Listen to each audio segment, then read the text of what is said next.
What's up, guys? Mike the Cop. Why am I whispering? I'm the only one in this room. I don't know.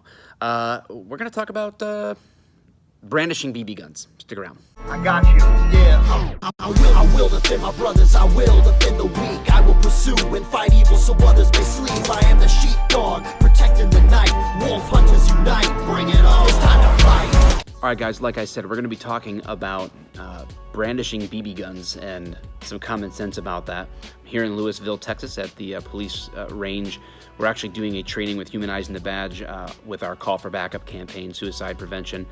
But I'm taking a little break, stepping away here because I have to deliver the content to the people. All right, guys, so while I'm propping up this iPhone with one hand and recording, let me just toss out there that I grew up in the country until I was about in middle school. And as a part of that, myself and every other kid around that I knew, we had BB guns, we had pellet rifles, we had real guns that we would carry around on our properties, and we learned to use them responsibly. We learned to use them safely. We understood because we were taught if we encountered law enforcement, what do you do when you encounter law enforcement when you have one of these firearms on you? So I was grateful and fortunate, but I don't think that every parent necessarily teaches their kids these things. Even sometimes those that are fully supportive of the Second Amendment, fully supportive of gun rights, all that stuff, and are a real pro-firearm and even carry, don't necessarily instill that information in their kids, even though it's an interest or a passion or an active right of their own. Sometimes you have like the gun thing, it's like, okay, they're locked away and they're kept separate. But we have to be able to educate our kids at least in a common sense, appropriate way on how to handle and be aware of firearms. What brings this to the forefront for me right now is the Columbus Division of Police responded to an incident, at least one 11-year-old, I don't know the age of the other kid or their relationship, but someone had saw them brandishing a firearm, and so the officer responded. And you're going to see in the body cam video how that unfolds. I'll let you see that for yourself. I don't need to explain it. But what you need to be aware of is that these BB guns or airsoft pistols or even fake plastic guns, what they're called facsimile firearms, at least in Michigan, are regularly used and can be used in the commission of crimes, carjacking, convenience store robberies, or whatever else, any type of assault. And so we need to be aware that these guns can be used that way.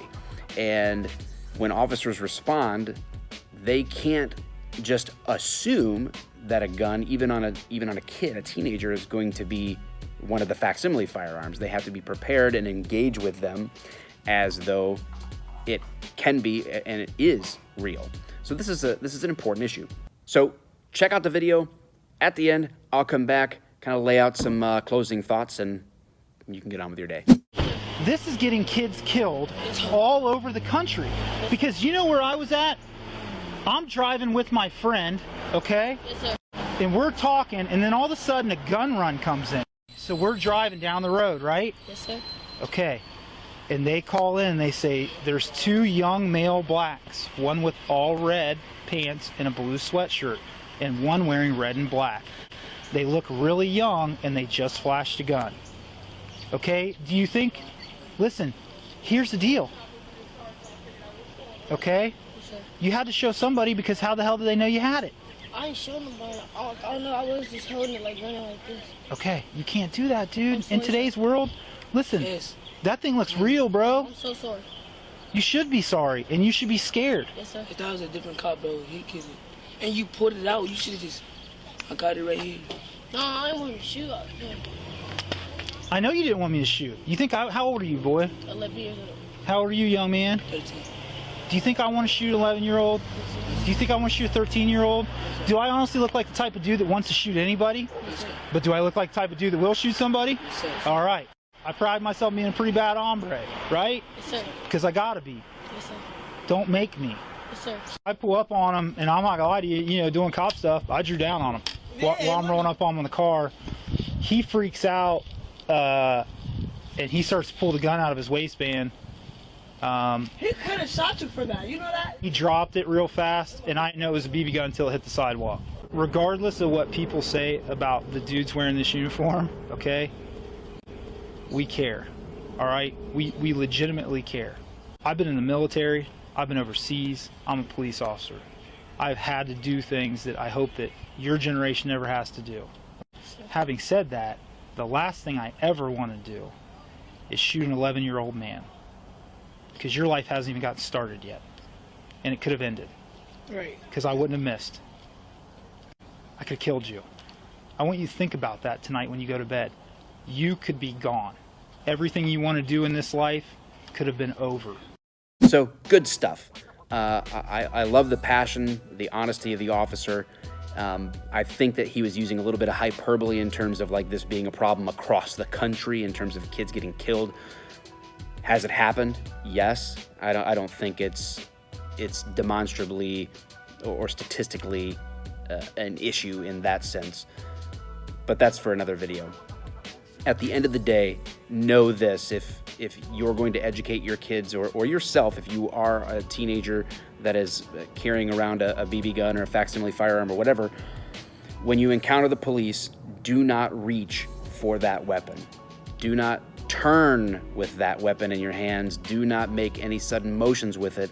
Drop it. Follow the commands and just drop it. That's how this situation resolved itself, with everybody going home like it should happen every day, everywhere. We got to educate our kids and ourselves on this, that not just cops, but other people who may be armed. They're, whether they are concealed carriers or open carriers or whatever, if they feel like this gun is a threat to them or to someone else, depending on how you're using it, perception, it matters. It matters, and literally lives are at stake if we're misusing or mishandling firearms, even if they're not real, if they're the facsimile kind.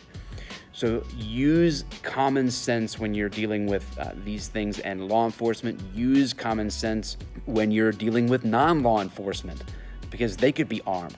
Sometimes people who have nothing to do with being armed or not armed just are citizens looking at someone that's brandishing what looks to them like a regular old gun, and they're going to call the police, and the police are going to respond because a citizen is calling saying someone has a gun and they're walking around with it in public, or they're threatening people with it, or it looks like they're up to something, whatever the case is. Just use common sense, and don't be afraid to talk to your kids about the necessary tools up here about gun safety and understanding how they need to use them appropriately. All right, guys, a little bit of a different video with me sitting here propping my phone up, but good day.